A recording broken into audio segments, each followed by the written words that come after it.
Crawford Limited is one of the most exclusive jewelry stores in a smart district of San Francisco, the kind of place where the well-heeled and the high and mighty come to purchase rings for their wives and watches for their paramours.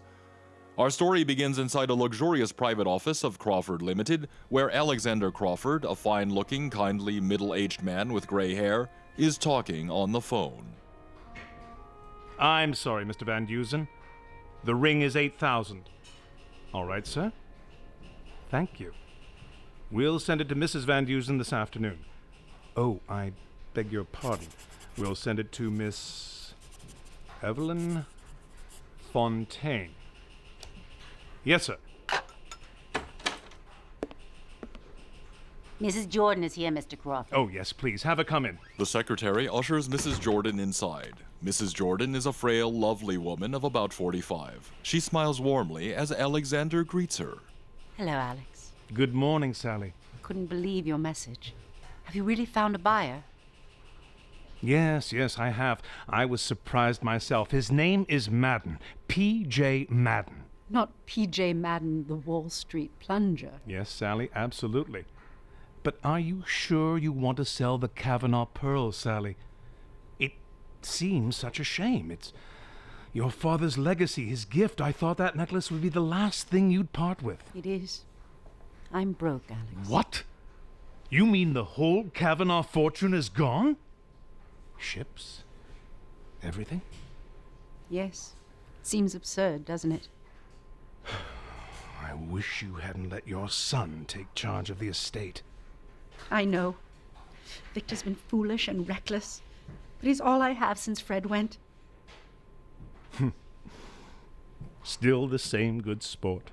Did Mr. Madden say what he'd be willing to pay for them? Yes, Sally, he did. 300,000. But Father paid only 150,000. Yes, but that was 30 years ago. That necklace is one of the finest sets of matched pearls in the world. It's worth $500,000 on today's market. Excuse me, Mr. Crawford. Mr. Madden is here with his secretary, Martin Thorne. Crawford? Yes, how do you do? Sally, may I present Mr. Madden? Mrs. Jordan. Yes, how do you do? Thorne, my secretary. Will you gentlemen be seated? Well, there's no need of any preamble, Crawford. I'd come to see those pearls. I'm afraid I gave you the wrong impression. They aren't in San Francisco. But when you told me to come here and meet the owner... I meant just that, sir. I'm sorry, Mr. Madden. I didn't intend to sell the necklace when I left Honolulu, but I've sent for it. Well, when will it get here? Thursday morning. That's no good. I'm leaving this afternoon for my desert place near El Dorado. After a few days, I'm going on to New York. We could deliver the necklace in New York. All right. I'll buy it if you're willing to take my price. 300,000. It's worth $500,000, Mr. Madden. You're driving a hard bargain. I always drive a hard bargain. Take it or leave it. It's all right, Alex. Good. 50,000 down, the balance within 30 days of delivery. Thorne will come over this afternoon with a check and pick up the bill of sale. You say the pearls will arrive Thursday morning? That's right. Ah, yes. And they're coming by? By private messenger. Of course. I was thinking, Chief, we'll be at the desert until Saturday. He could deliver it there, and you could take it back to Miss Madden yourself. Oh, you're a fool, Thorne. You think I'd carry that string clear across country and take a chance of getting robbed? I want them delivered to my offices in New York and nowhere else. Mr. Madden, I don't want any trouble about the necklace. What if it isn't satisfactory? You're paying this huge sum without ever seeing it. I've seen you wear it many times in Honolulu. I don't remember you. You never looked at me. I used to be a bellboy in the hotel where you gave your parties.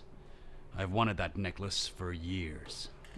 Good day. As Madden and Thorne leave the office, Bob Crawford, son of Alexander Crawford, hurries into the jewelry store. He rushes to the secretary's desk, and Madden and Thorne leave. Excuse me. Excuse yourself, young man. Bob, what is it? Has Mrs. Jordan come yet? She's with your father. You can go right in. Hello, Sally. Hello, Bob, dear. Has Dad been taking good care of you? Oh, yes. What luck with the necklace? It was just sold to Mr. P.J. Madden. So that's who I passed on the way in. Big bruiser, isn't he? How's the necklace coming over? Charlie Chan's bringing it.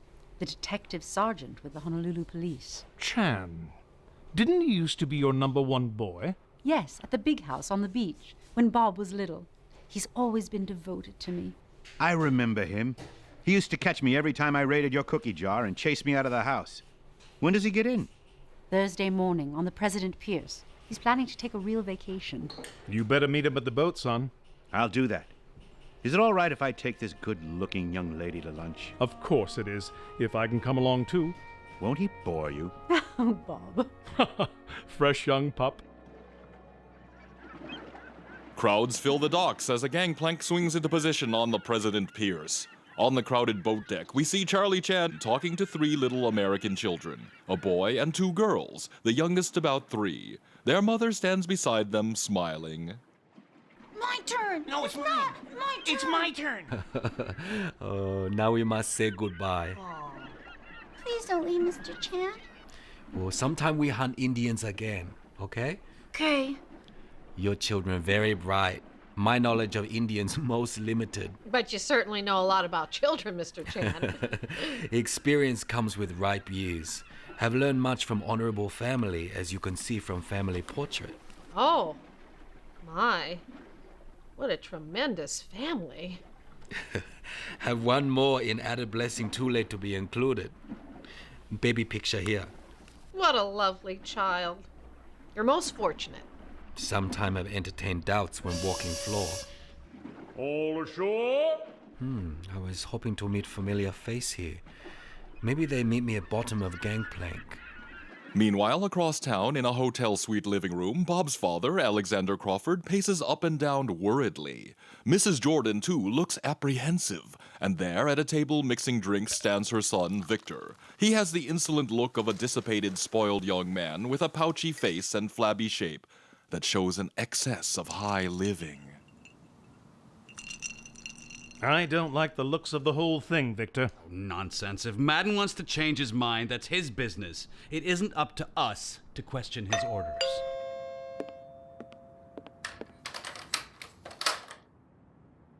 Hello, Charlie. Good morning. I'm so glad you're here safely. Thank you so much. Did you have a good trip? Always pleasant journey which ends among old friends. Alex, you remember Charlie Chan? Yes, indeed. How do you do? Mr. Crawford, always honored guest at Jordan home. Didn't my son come with you? He was supposed to meet you at the dock. Oh, so sorry. Found no one waiting at bottom of gangboard, so I engaged taxi and hurried to this spot. Bob probably missed him in the crowd. Have you got the pearls, Charlie? Pearls travel securely around waist. Charlie Chan pulls a worn old money belt from around his waist and removes a velvet bundle from it.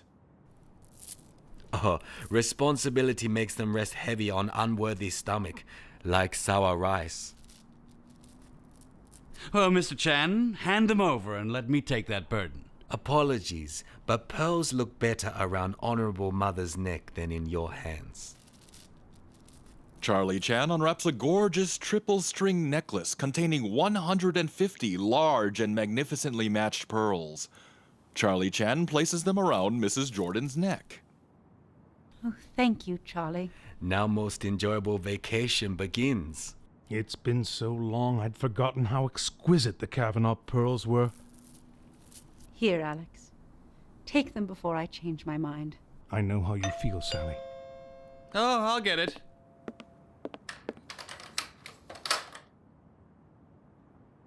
What happened to you, son? Plenty. Bob, this is Charlie Chan. I think he recognizes me. Fondly recall many races from cookie jar to back door. Well, why didn't you meet Mr. Chan at the Embarcadero? Because a hard-looking bird followed me down there in another taxi and stuck to me like a leech on the dock. He wanted to go see who I was going to meet, so I didn't meet anyone. My taxi driver was in on it, too. Did they follow you back uptown? Yes, but I ditched them at the club. Tucked out the kitchen door. I told you that something's wrong. Someone called me this morning and pretended to be Madden. He tried to find out who was bringing the necklace. When I questioned him, he hung up. Not so good. Worse than that, about an hour later, Madden phoned from the desert. He wants the pearls delivered there tomorrow. But I thought he insisted on your sending them to New York. That's just the point. The whole thing looks rotten. Humbly beg to interrupt. You're sure this was the real Mr. Madden? Yes, Charlie, I'd swear it was his voice. I put in a return call to the desert, and he was there all right and repeated his orders. He offers excuse for changing? Yes, he said his daughter was coming from Chicago. He wants to meet her there and give her the necklace. Well, isn't that reason enough? Now you're trying to build up a lot of danger out of nothing. Victor Madden stated in my office categorically that he wouldn't carry the necklace. Too much chance of robbery. Now, why didn't he ask us to deliver it to Chicago? They're right, Victor. Mother. But if Mr. Madden wants them delivered to the desert, Alex, we'll have to oblige him. I can't risk losing the sale. As you wish, Sally. Charlie, I've asked so much of you already. But will you do me one more great favor and take this to the desert? When proper person is encountered, pearls will be delivered. I'm very grateful. Humble servant can never repay many kindnesses. Many facts stated here suggest possibility of unknown danger in delivering pearls. Mr. Crawford, I beg to request your valuable help in present matter. Certainly. I'd be glad to. And please, call me Bob. Thank you so much, Bob. Blind man feels ahead with cane before proceeding. And I'm the one to be the cane, right? Most correct. Humbly suggest that you arrive at ranch ahead of time. I follow later with necklace. If all is correct, we deliver same. Great. I'll fly down to Los Angeles after lunch and catch the afternoon train out to the ranch. Tread softly. Beg to recall that hen squats with caution on thin egg.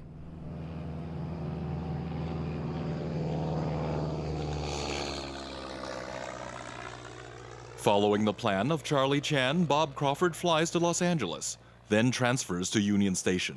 He notices a beautiful woman in the station talking to a distinctive-looking man. All aboard!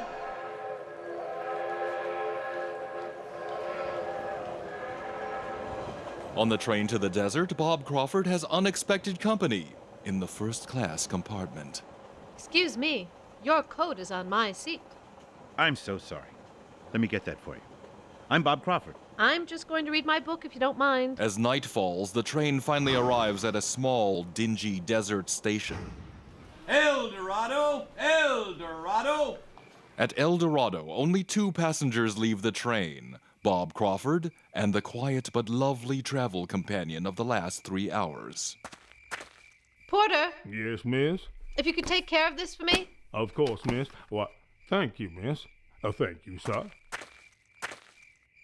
Excuse me, sir. Is there a taxi around here I could hire? Well, about the only one is in the garage across the road, but it ain't no taxi, it's a flivver. Where is it? Across yonder, see that woman there? Looks like she's headed in that general direction. Oh, thanks. Are you following me, or am I following you? I'm beginning to wonder myself. Perhaps we can go from here together. Delighted. Where are you going? I'm going to this garage. Evening, folks. Do you run a taxi? Yes, ma'am. Well, sort of. How much will you charge to the Madden Ranch? So you're going to Madden's? Yes, but you're not. Well, let's see here. 12 miles each way. I'll have to. This is the only cab. Were you really going there? Sure. Oh, I'm sorry. You should be. 75 cents. All right. And 5 cents tax.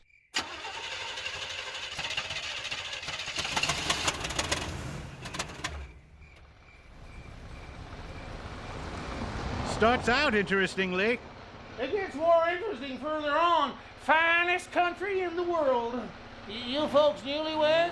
No, we've never met before. Oh, well, the desert's a right nice place to meet. Too bad the moon isn't up, but sky gets mighty pretty. I couldn't help noticing your engagement ring, ma'am. Lovely emerald. No, it's more of a deep blue, if you ask me, except just after sunset. You haven't told me your name. Will Holly. Thanks. You're right welcome, ma'am. Everyone knows me around these parts. I'm Paula Gray. I'm Bob Crawford. Glad to meet you. Do you know Madden well? No. Neither do I. He don't stay here much. There's just a Chinese caretaker, Louis Wang, and Tony. Louis went into Los Angeles yesterday. He inherited some money. And who's Tony? Oh, he's just a parrot. That darn thing can talk Chinese. Folks around here call him the Chinese parrot. That seems logical. Sure it does. There's a ranch up yonder, them lights up ahead. Let me get the gate. It's open a bit.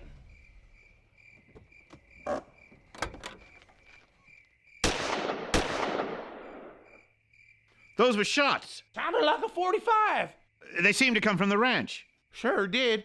Madden keeps a lot of guns there, but I can't figure him shooting at night. Come on, let's get down there. Up ahead is the house, a luxurious, rambling one-story Spanish structure. As the car's headlights swing across the dark garage, they briefly catch a middle-aged man in prospector's clothes with a bearded face. He stops, turns, looking towards the lights, then darts off like a frightened animal into the darkness. Who was that? Where? By the garage. A man ran past it. I didn't see him.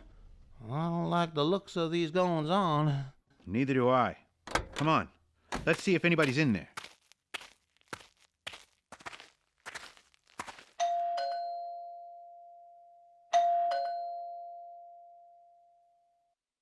No answer. Well, try again. What do you want? We want to see Mr. Madden. He's not home. Wait a minute. You're Thorne, aren't you? Yes? I'm Bob Crawford from San Francisco. Oh, Mr. Crawford, of course. Thorne throws the door open. Bob and Paula walk into a large and magnificently appointed living room. On the wall is a large collection of firearms. Mr. Thorne, Miss Graham. How do you do? I wasn't expecting you until tomorrow. We have to be careful in an isolated place like this, you understand? I don't blame you. We heard a couple of shots as we drove up. Yes, I heard them too. That's one reason I was suspicious of you. It was probably someone in the desert taking pot shots at jackrabbits. You said that Mr. Madden isn't home? No, he's in Palm Springs. He'll be back tomorrow noon. Did he mention the Imperial Picture Corporation to you about using the ranch for a location? Then you're not here with Mr. Crawford, are you? No. They sent me to ask Mr. Madden if they could use the ranch Saturday. It will be impossible. But he said in his letter he'd be glad to allow us to film and just to let him know a few days ahead. I know. I took the letter for him, but I can assure you he's changed his mind. You won't be offended when I come back tomorrow and ask him myself. Not at all. Thank you. Good night. Good night. That's my ride that is just storming out, so I guess I'll be going too. Ask Mr. Madden to call me at the hotel tomorrow. Oh, won't you stay here, Mr. Crawford? The chief would expect you to be his guest, of course. Well, thanks. I will. Excuse me a minute. I'm sorry your trip panned out this way. I'm used to a few disappointments. You'll be back tomorrow? Yes, I think he was lying. So do I. Is everything all right? We're still wondering. Oh, didn't see nothing more out here. Hey, like to ride up front? Thanks. I'm sorry that you have to put up at that one-horse hotel. I'll be a lot happier than staying here. The room's second floor front, right comfortable, except the one with the broken spring.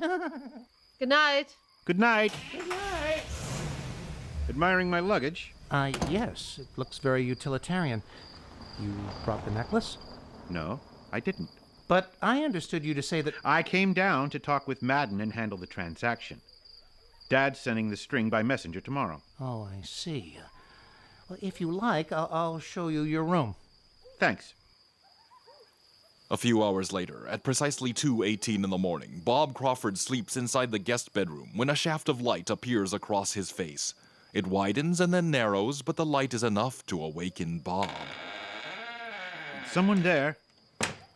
So, someone wants to play games? The hallway's empty. That looks like Thorne in that touring car. Where's he going in the middle of the night? Okay, I'm not one for getting spooked easily, but there's a reason I packed this .32 automatic. This will stay right here beside me. Now, time for more sleep. Bob sleeps undisturbed for the rest of the night.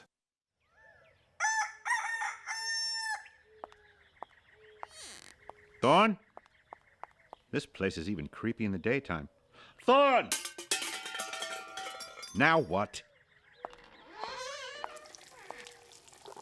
Oh, morning, Crawford. How'd you sleep? Like a log. This desert air is something. Hungry? Right. This mess won't be much for breakfast, but you'll have to stand for it. Our cook ran out on us. Can I help? It's almost ready. Coffee? Hey, you might want to use a dish towel to pick up Ow! Jeez! Ow! Ow! that coffee pot. Oh! Looks hot. Oh, dash it all, that hurts. Bob and Thorne turned to see a poor Chinese laborer in blouse and pants and old shoes and wearing a battered flat-brimmed hat standing at the screen door. He looks dusty and tired, but Bob Crawford recognizes him as none other than Charlie Chan. The two pass but the briefest of looks, a silent message passing for Bob to remain quiet about Chan's true identity. What do you want? Oh, me hungry, boss. Walk many mile, maybe catch 'em food for work. There's nothing for you here. Now go on. Get out of here.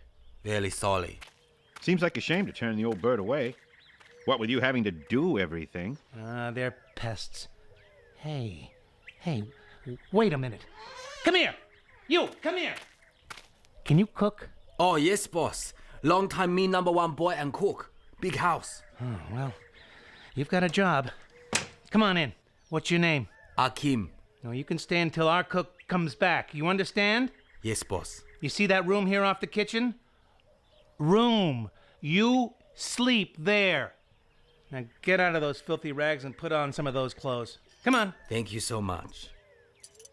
We're going to eat in the dining room. Your first job is to serve us breakfast. And bring the coffee in first. Be careful, it's hot. No more work. I'm glad I thought of this. So am I. Minutes later, Thorne comfortably leans back, having tucked away a satisfying breakfast. I'm driving into Palm Springs after breakfast to get Madden. You'd better stay here and meet the messenger. Good idea. Half an hour later, Thorne departs for his trip, leaving Charlie Chan and Bob Crawford to compare notes. And he looked into my room to see if I was asleep. He drove away right afterward. And 2 shots sounded like 45 revolver? That's what Holly thought. Also interesting that Chinese servant is absent. Present location very agreeable place for murder, with plenty guns. It's like a gun museum here. Observe collection on wall. This very complete collection from frontier era, from buffalo gun to single-shot Derringer. All loaded too. Oh, very dangerous. Much fuel tempts men to build fire. Observe unusual fact that revolver recently taken from group. Where? Hook and two-tack removed. Fingers making mark in dust collected since servant left. Might have collected some time ago. Highly polished guns indicate frequent cleaning. Do you think Thorne could have killed Madden? This trip to Palm Springs may be a stall until the necklace comes. Most convenient method of obtaining same. At breakfast, Thorne is most anxious about time of arrival. Suggest we investigate owner's bedroom.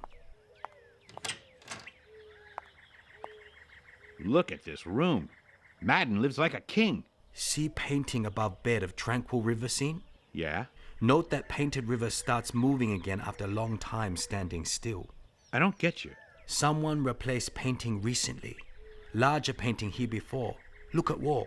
Yes, the old painting protected the wall from being sun-bleached. You can see it was about ½ an inch larger all the way around. And look here behind. Reason revealed by what was hidden. Is that a bullet hole? It is same. No one was shooting at rabbits who made that. One of bullets accounted for. Very strange. What is it? Look here. Bed also hastily moved to cover crime.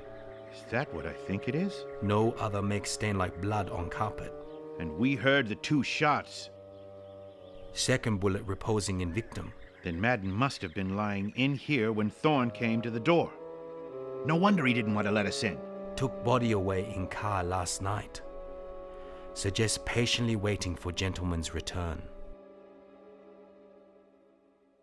For several hours, Bob Crawford and Charlie Chan await Thorne's return, anticipating the worst. Charlie, you hear that? That's the car. Go to living room. Patience best path to reward. I'll meet him on the porch.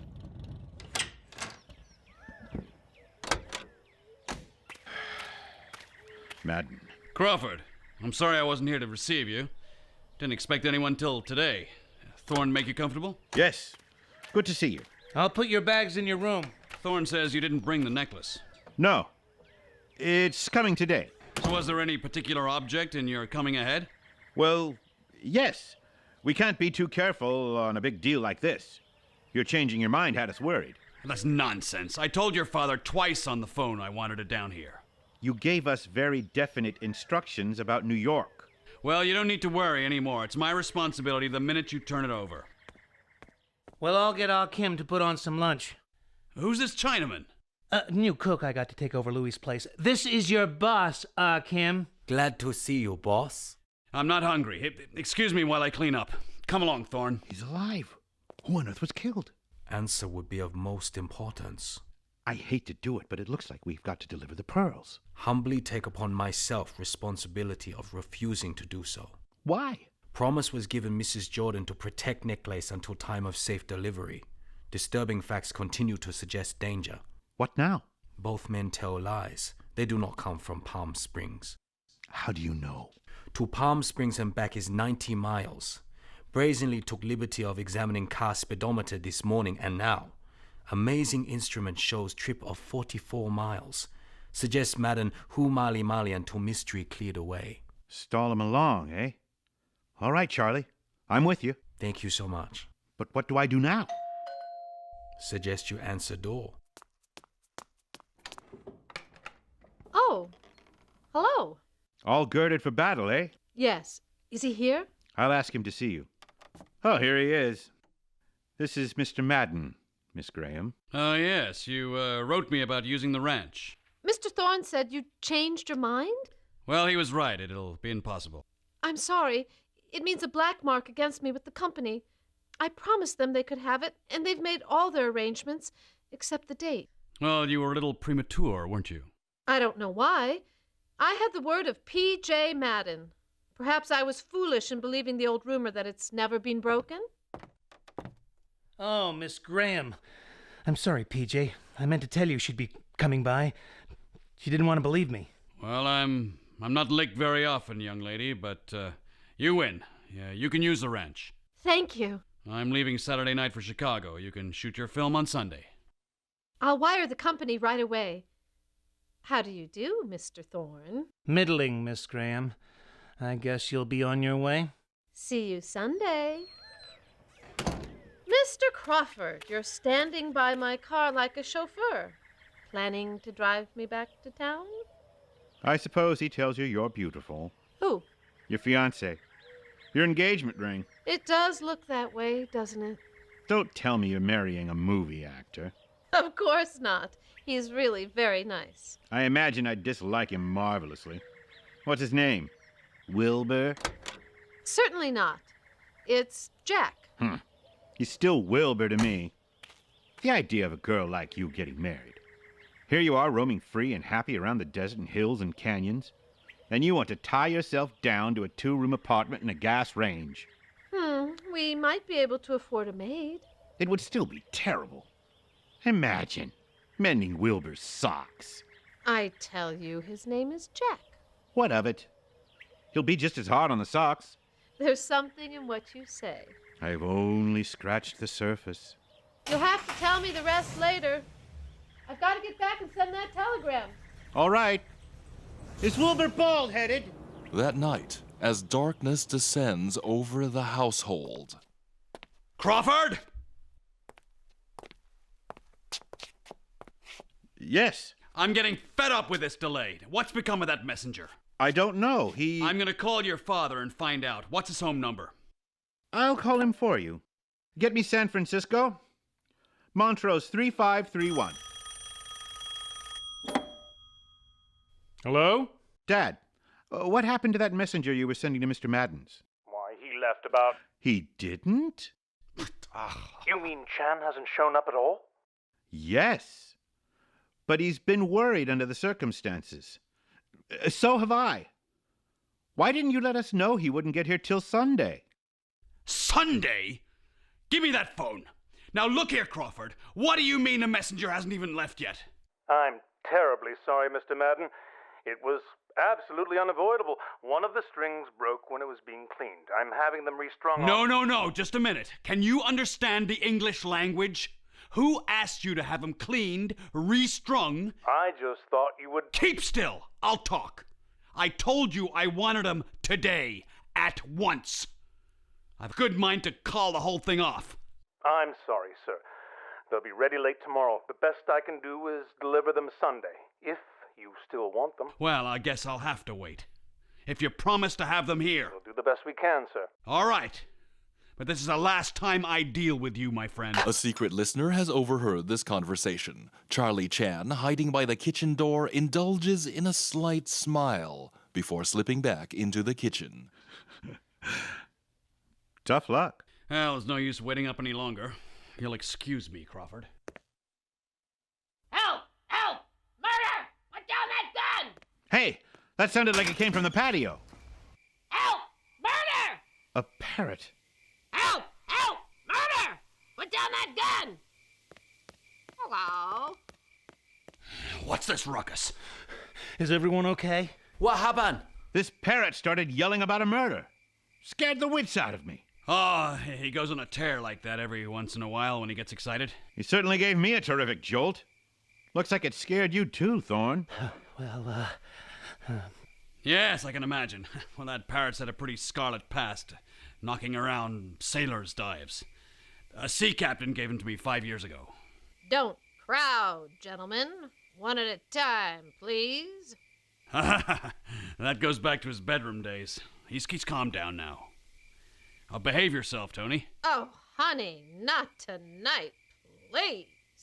He seems to have been everywhere. I don't doubt it. Well, good night. Come along, Thorne. I'll sign those letters before I turn in. Coming, sir. Son Kylo hop. Funny pellet. Him talk Chinese. Yes, of course he does. Tony. 脂肪流學. That's enough, Kim. Don't get him excited again. Leave him alone. Sorry, boss. You won't be needed anymore. Now go on to bed. Yes, boss. Good night, Crawford. Good night. The next morning, Madden, Thorne, and Bob enjoy a smoke with their breakfast coffee. Suddenly, Chan, still pretending to be the servant Ah Kim, clatters in excitedly. Poor little Tony on ground. Him dead. What? That's impossible. I'll see what this is about. Over here, boss. I clean a kitchen sink and look out window to see Tony on perch, but no parrot. I run to see it fly away, but find he on ground. Gone west, eh, old boy? Oh, I hate to lose him after all these years. Louis said he hadn't been well lately. He was getting pretty old, Chief. Yes, he lived a long time. Well, this'll break Louis's heart. You want me to take him, boss? Me put him in ground? No, I'm gonna have Tony around here as long as I keep the ranch. Run me into El Dorado, Thorne. I'm gonna ship him to Los Angeles and have him mounted. Just then, a big sedan drives in and skids to a stop in front of the garage. Gamble, a beady-eyed, fussy little man of middle age, clambers briskly out, waving a greeting. Hello, PJ. Glad to see you. He's the last person I want to see right now. I had no idea he was coming. Hello, Thorne. How have you been, PJ? Well, the old parrot dying, eh? Probably hypertrophic cirrhosis. Too bad. Who's this? This is Mr. Crawford. Mr. Crawford, meet Professor Gamble, the zoologist. Did you ever study the Cerromalus otter? No. Too bad. It's very interesting. Nice of you to let me use the ranch, Madden. I didn't expect you down until after I'd left. We'll be pretty crowded. Oh, that won't bother me. I'll be on the desert most of the time. Here, boy, take my things. Yes, sir. Most happy. Put him in the guest bedroom. Thorne and I were just starting into town when... Oh, splendid. Yeah, get right in my car and I'll drive you in. We can have a talk on the way. All right. I'll see you later, Crawford. In Gamble's room, Chan arranges the luggage as Bob enters. Gamble went with him. Do you think he's mixed up in this? Large sugar bowl draws many flies. I see nothing in room. Look in all obvious places for clues. See only one. Where? Inside closet. See? Suggests investigating recently used entrance to upper regions. It's a trap door. And it has marks in the dust. I'll go, Charlie. Stay here. Oh, step carefully. Short fall can lead to a long trip to hospital. How many of those sayings do you have, Charlie? Never enough. Don't see a thing. Wait, here's something. It's some kind of case or something. I'll pass it down. Look like guests planning long stay here. Label on case pocket say, Jerry Delaney. The man Thorne murdered? Could be. Inside this coat pocket, stub of railroad ticket. Chicago to Palm Springs. Purchased February 8th. That would get him to Palm Springs the 11th. Wednesday. The night before I got here. Yes. Also note this vest. Chamois line watch pocket. What about it? Specially constructed right side of vest. Well, that's correct. No, it isn't. You usually carry your watch on the left. Because easier to reach with coat buttoned. Murdered man was left-handed. But where does he fit in? Why would Thorne kill him? Had hoped to learn same from late Parrott. Tony must have heard everything. For which he received sad reward of being poisoned. Poisoned? I found arsenic added to morning birdseed. Only remaining witness now is bearded man you saw running past garage night you arrived. No chance of finding him. It'd be like hunting for a needle in a haystack. Only requires careful inspection of hay. Person in question runs onto desert where pack donkey is waiting. Loses top to canteen bottle in darkness. That doesn't tell much who he is. Man who sits by side of road sees world pass by. Will ask storekeeper. The next day, on a mountain trail, Charlie Chan puffs up the last few steps of a steep path. At the top, he discovers a small, one-room shack, deserted save for a burro tethered nearby. At the front of the shack, Chan picks up something on the porch just as a middle-aged, bearded prospector comes striding down the hillside, lighting a pipe. What are you doing here? Humbly requests important information. What about? Wish to learn what took place at Madden Ranch Thursday night. Oh, how should I know? I ain't been around there for a month. I just found top to your canteen near shack. I lost that a long time ago when I was down seeing Louis. And yet only bought new top yesterday at El Dorado store. Look here, I don't know what you're driving at, but I don't know nothing about Madden, see? Help! Murder! Put down that gun! What are you doing? I know what you heard that night. You were there? Ears strong, but eyes weak. You see what I only hear. But, well, Humbly suggest you tell truth. Will save most troublesome interview with police. You mean I won't get dragged into it? Most correct.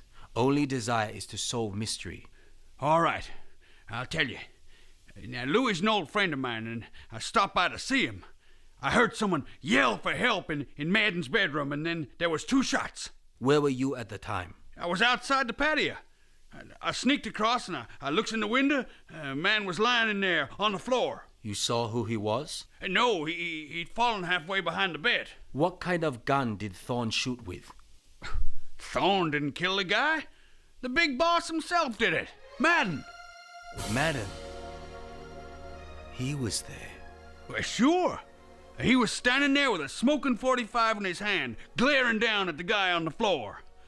Thorne was way over on the other side of the room. Thank you so much. That same evening, at a telegraph office, Bob sends a telegram with an update to his father, Alexander Crawford. That'll be 84 cents.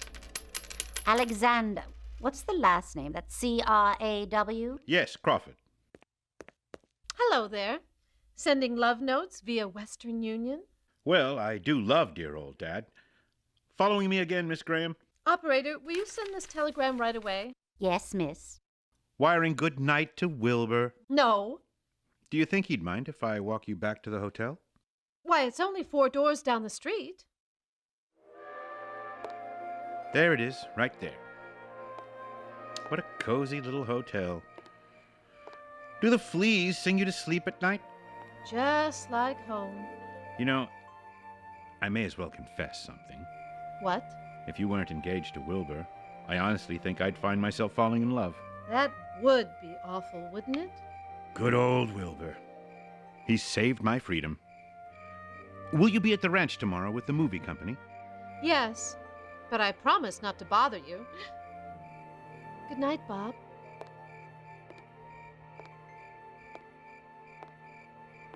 Well, I'll be. That's Mr. Gamble. Bob moves slowly down the sidewalk in the shadows.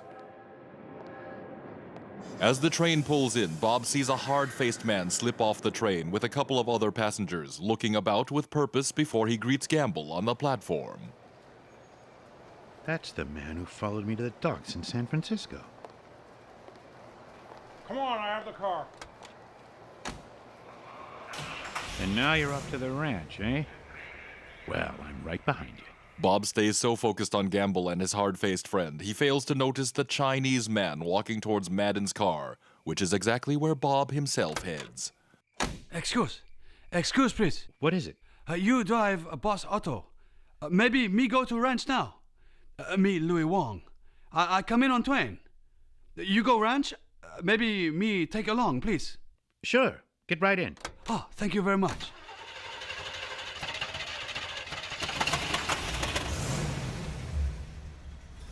Now, well after dark, the pair pull up to the ranch gate. That's funny. The gate's closed now. Me open. Somebody put stick in ranch. Me get open. You drive on. I walk. Thanks, Mr. Wong. See you at the house. Oh, Mr. Crawford. Good to see you. Hello, Ah Kim. What are you doing out here in the garage? Looking for clues? Looking for wrench to tighten pipe in kitchen. I brought home a playmate for you. Louis Wong. Oh, very good. Most look forward to meet Honorable Mr. Wong. Where is he? Louis! Charlie. He was just up there. He opened the gate for me. Come on. Can't have gone too far. Let's look. Flashlight guide the way. Oh, no. Oh, no. Dead, like Tony. But how? Look closely. Flashlight reveals a gash in his vest over his heart, spreading stain on clothes. But it seems impossible. It's only been a minute. Why would anyone kill him? Murdered in great haste. Implies something here which old servant would recognize.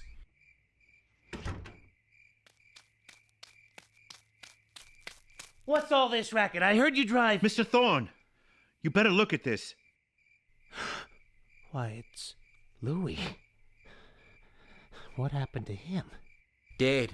Really dead, Mr. Thorne. Who killed him? I don't know.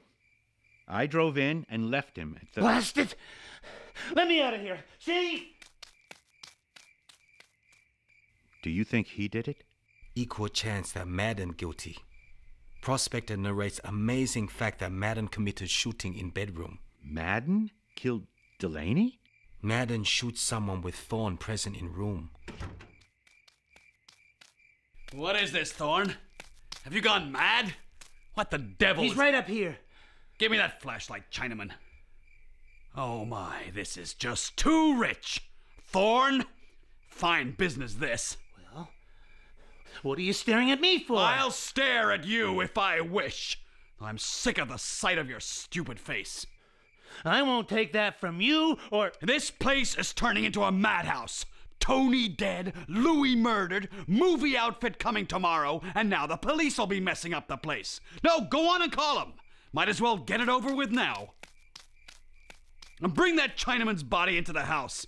You leave him out here and the coyotes will get him. Man's soul is lost who does not grieve the death of a faithful servant. In the house, an hour later, Constable Brackett, a burly, blustering small-town official, questions the four men. And you were both in the house when it happened? Yes, I can account for Mr. Madden. Of course.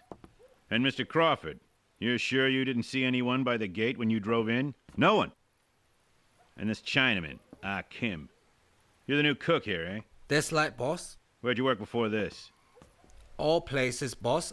Big town, little town. I mean, where'd you work last? Railroad, boss. Santa Fe Railroad. Lay sticks on ground. Hard work, eh? Yeah, that's right. So when you got an easy job here, you wanted to hang on to it. When Louis came back, you knew you'd lose it, so you killed him. That's nonsense. I told you, he was at the garage. You don't know these Chinese guys. They think nothing of sneaking around and sticking knives in each other. How'd you get into this country? American citizen. Born San Francisco. Is that so? Let's see your chalky. What you say, boss? I thought so. You know what I said. Your chalky. The certificate that shows you're a citizen. Come on. Oh, boss, certificate. All right. Boss, here it is. You look. Well, so you do have one. You stay around here, see? Inspector Bliss will be out tomorrow, and he'll want to talk to you. Don't try to run away. Understand? I stay. All right. Get out. You think I run away easy job? Crazy cop. As the morning arrives the next day, the Madden Ranch bustles with activity. The movie company, present since dawn, works in full swing, a mass of equipment and people. An orchestra is at one side. 16 lovely girls wait in scant, tight-fitting chorus outfits. I wish old Gold Dust would stick his head out. I'd like to see what a real multi-millionaire like P.J. Madden looks like. I just couldn't stand it. Okay, girls, places. Well, Mr. Crawford, what do you think? Look at all those girls. All this gear. Hey, Paula. Oh, Mr. Franklin, let me introduce you to Bob Crawford and Kim. Gentlemen, this is our director, Mr. Franklin. Honored to meet. Yes, I'd like to know about how you do all this. It's amazing. Yeah. I'd love to have lunch someday. Now, Paula, listen, someone said there's an abandoned mine on the other side of El Dorado. It might be okay for the next picture. Would you run up and take a look at it for me? Right after lunch. And swell. Let me know before I leave tonight. I'll be back about 3. Mr. Franklin, we're all set. Now, for John's sake, Ranny, this time smile at her. You're supposed to be in love with the girl. Now, come on now, let's get a good one. Is Wilbur like Ranny? No. He's really wonderful. And you'll be back in Los Angeles with him in a couple of days. Maybe something's happened to him. I don't think so. Is he careful crossing the street? Quiet, please. Say, that guy that just walked out, isn't that Madden? Yeah. Hey, look, Boston Eddie's walking right up to him like he's an old chum. Boston Eddie, a sunburned man with a wry grin on his face, strides confidently up to P.J. Madden. Bob Crawford and Charlie Chan watch with interest. Hello, Mr. Madden. I'm sorry, I don't think we've... Don't remember me, eh? I'm a friend of Jerry Delaney's. You'd remember him, wouldn't you? Yes, I remember him. Why? I saw him this morning. He sent you his best regards. Oh, did he? Come into the house. I'd like to hear all about it. Did you hear what he said? Delaney's alive. Most upsetting discovery. Like Bumblebee in honorable trousers. But who was killed in the bedroom? This leaves us completely lost in the fog. On the contrary, inscrutable fates reveal steps toward true solution.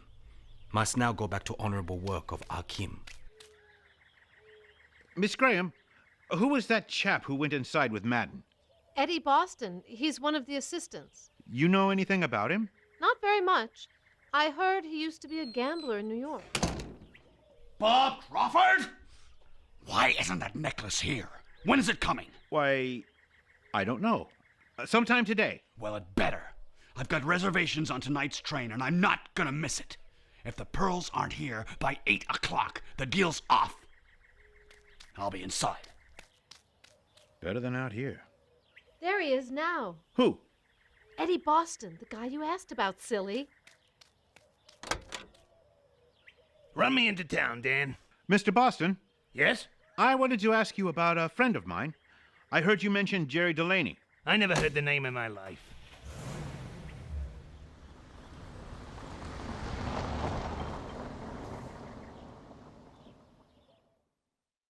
That evening, Will Hawley works at his garage when Madden's car comes racing up the road, Bob Crawford at the wheel. Mr. Hawley, have you seen Miss Graham? Whoa. No, since she took my car this morning. She went up to the abandoned mine. She hasn't come back yet. Nobody's seen her. Will you show me the way up there? Why, sure. At the old Petticoat mine, there are no lights, just the desert darkness to keep the crumbling buildings company. Bob Crawford and Will Hawley drive down the bumpy road. Hey, there's the car. Bob! Where are you? The stone building! I'm locked in! It's right up there on the rise.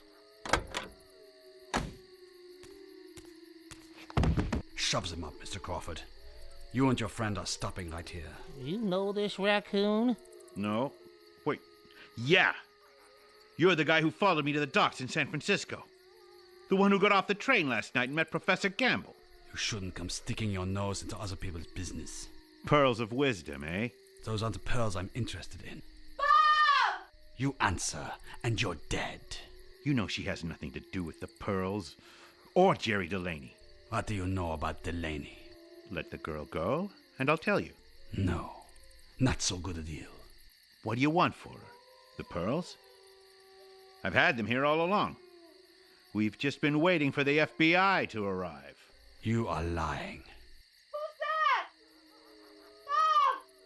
Are you all right? Well, gentlemen, this appears to be none of my business, so I'd be just as happy to ease on back to my garage and let you settle this as best as you see fit. Shut up, Dummkopf. Stay right here. Well, then again, I'm not too busy at the moment. I guess I can stay. And you, Mr. Crawford, where exactly are those pearls? Let the girl go, first. What's your plan? You give them to me and then you tell the police I stole them? What would I tell the police about you? I can barely see your face. I don't know your name. No one but me knows the pearls are here. And the FBI is only interested in Jerry Delaney. And I get the pearls. Only if you let the girl go. These are the keys to the magazine up there. She's locked inside. You get them when you get me the pearls. The pearls are in a money belt, and the money belt is around the waist of that girl up there, Miss Graham. What? The gunman makes a key mistake, turning to look up the hill to where he has Paula Graham locked inside the Old Mines magazine. It is just long enough for Bob to leap for the gun.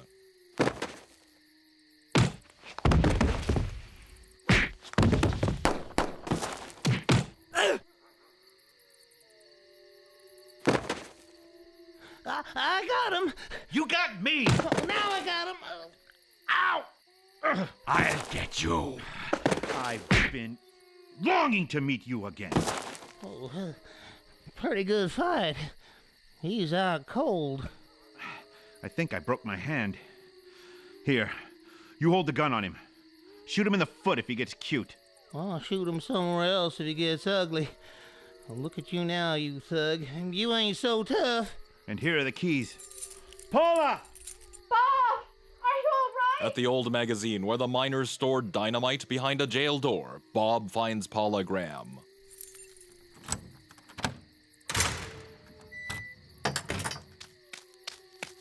She rushes into his arms, and the pair kiss impulsively.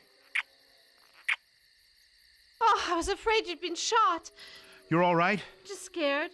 I'm sorry. I've been worried about you. I know. Bob, he's got someone else locked up on the other side. Where? Around here. Follow me. Hello? Hello. Who is it? It's Bob Crawford. Who are you? Who am I? Look, Bob. He looks like... Looks like. My eye. It is. P.J. Madden. P.J. Madden. As the man emerges from the darkness, Bob and Paula stare at him in astounded amazement. Meanwhile, back at Madden's ranch, Victor Jordan, looking irritated and impatient, gets out of a hired car and strides to the door.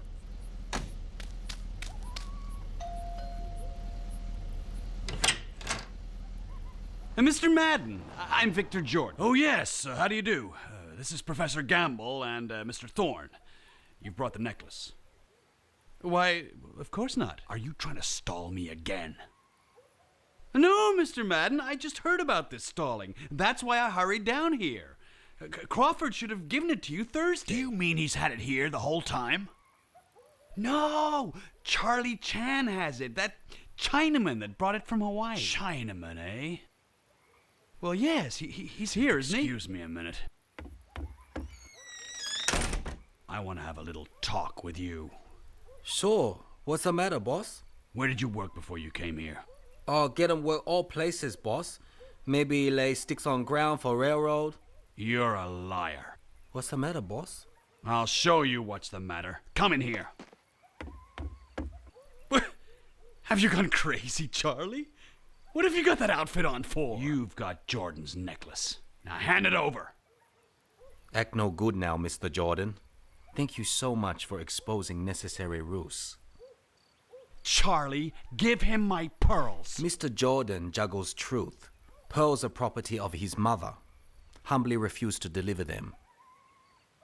Oh, yes, you will. I had her write out an order telling you to. Yes, I see. Must do as your indulgent mother requests. A look of helpless resignation on his face, Charlie Chan reaches under his shirt and unhooks the money belt, taking out the velvet bundle and handing it to Madden. Inside velvet, you'll find pearls. Finally. And there they are. One moment, please. Humbly request receipt. I'm glad to give it to you. It's been waiting around here for 3 days. Only have to sign it. Sign now, please. It's a good thing you came when you did. I'll just have time to make that train. Glad I could help. What's this? Why, you crazy... We'll retain the pearls. Oh, you will you? We'll see about that. Charlie! Have you gone crazy? Crazy? If he doesn't hand over those pearls, he'll be dead. Mr. Madden, put away that gun! As Madden fires his pistol, a tongue of flame lashes out from the blousy sleeve of Charlie Chan's cook's uniform. I've been shot! Just shot in shoulder. No desire to kill. The crowd stares as Charlie Chan pulls his .38 revolver from his clothes. Left-handed man always uses left hand. Right too slow and careful when you try to sign receipt with right hand. Should have practiced more. Should also use correct name. Jerry Delaney. He's insane! You fool! Shooting Madden! The gun appears from Charlie Chan's sleeve, trained on Victor. Victor, stop. Known you since you were a baby. You'd not protect family fortune, but loyal friend will. Stand back with others. You're gonna go to jail. Do you know what they do to Chinamen who shoot men like me? Law even allow Chinese to shoot criminal in self-defense. Anxious man hurries too fast, Mr. Delaney. Often stub big toe. Pretended real grief when old parrot dies, but forgot to show same for loyal manservant murdered. What was that shooting? Oh, it's you again, eh? Give me that gun, Chinaman. I cannot aim gun at you, Constable Brackett, but beg you to listen. You shot a very important man. I'll take that. You make great mistake. I am Detective Sergeant Chan of Honolulu Police. And I'm the Queen of Sheba. Come with us. Just a minute, Constable. He has a pearl necklace he took from me. You have, eh? Give it up. He is not Mr. Madden. You're nuts. I've known Mr. Madden for years. Now give me those pearls. Truth not worth much when currency is lies. Mr. Madden, your pearls. Thanks. We'll send for a doctor to come at once. Come on, you stinking Chinaman. Mr. Madden? Into the house steps the real Madden, hair rumpled, his face bearded and pale, his arm in a sling. His shoulder is stained with dried blood. Behind him are Bob Crawford and Paula Graham. They all enter the living room, followed by the gunman from the mine, a gun at his back, held by Will Hawley. Madden stares at his double, Jerry Delaney. Almost got away with it, didn't you, Jerry? You always were good at it. It's remarkable. They're the spitting image. And now with matching bullet wounds. We found him up at the El Dorado mine. Seems his secretary, Thorne, conspired to steal the pearls with this guy, Delaney. And this piece of work is Maydorf, a known associate of Delaney's who they brought in to guard me up at the mine. And this Chinaman here? I've never seen him before in my life. This Chinese gentleman is only the greatest detective walking the planet Earth.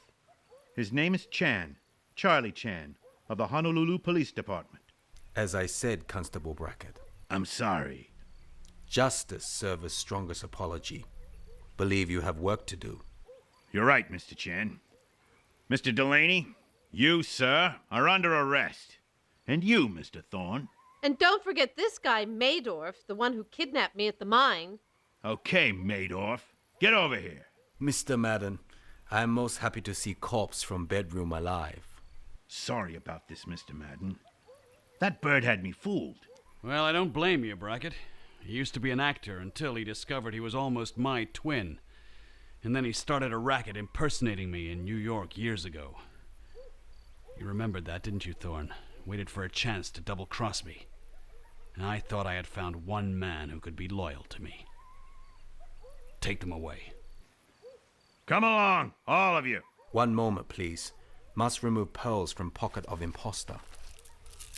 I owe you an apology, gentlemen. I am very sorry to have been innocently drawn into this tangle. I will leave at once. Excuse me, please, Mr. Gamble. Innocent man would not carry knife used to murder Louis Wang. Why, this is preposterous, outrageous. Open coat, please. I will do nothing of the sort. I saw you pick up Maydorf at the train station, Professor Gamble.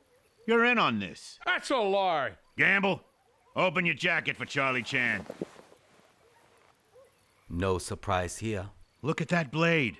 Should not sleep with knife under pillow. Found interesting impression on sheet when making bed. Fraud, kidnapping, theft, and now murder. It's gonna be a long night, gentlemen, but we've got just enough handcuffs for you. Oh, wasn't supposed to be this way. No. I can't thank you enough for not handing those pearls over to the imposter, Mr. Chan. Often roundabout path lead to correct destination, Mr. Madden. The next day, at the train station, Charlie Chan and Bob Crawford stand on the rear platform, holding coats and suitcases, ready to leave. Paula Graham steps up on the platform with them to say goodbye. Bob and Paula look at each other rather helplessly, unhappy at parting. Chan, a couple of feet away, watches. When are you going back to Los Angeles? Probably Wednesday. Would you mind if I flew down to see you? No. I'd enjoy it. Thanks.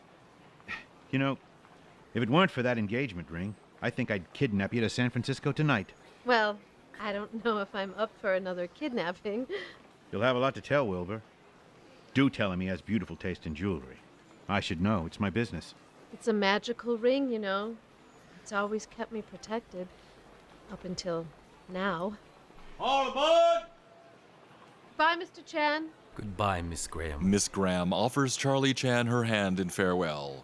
Chan smiles down at the small hand held in his. His eyes narrow. He looks up at Bob. Suggest noticing that supposed engagement ring usually worn on left hand. Paula, let me see that. You moved that ring to your right hand. I did? Have you been lying all this time? There isn't any Wilbur. I thought his name was Jack. Suggest important need of third ticket. Will attend to same.